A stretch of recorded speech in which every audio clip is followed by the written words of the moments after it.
So earlier today we were talking in the meeting about innovation and a very common reality that often when we try to do things in a new way, it's so easy to slip back into old habits.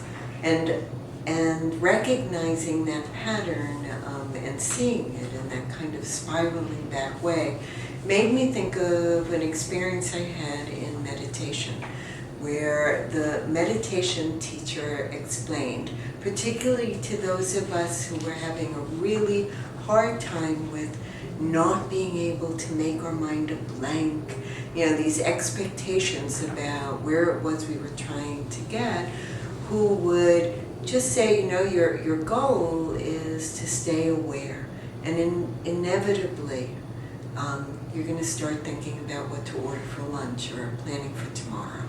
And that just doesn't, and you can't at that moment kind of clench up and cry defeat. But instead, she described it as walking on a tightrope.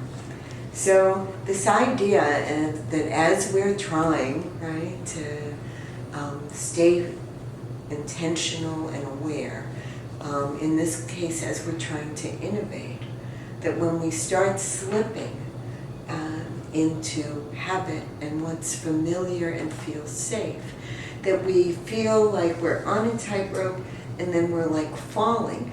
We don't necessarily have to crash into the rocks of habit and familiarity below, but in fact there are any number of other tightropes. And we really just get on the next one and again get into this process of doing our best to stay intentional and aware. And I find that a really useful metaphor for innovation, right? It's sort of like, no, I slipped up, I went back to, the conventional, the familiar, but it's not forever. I can start again.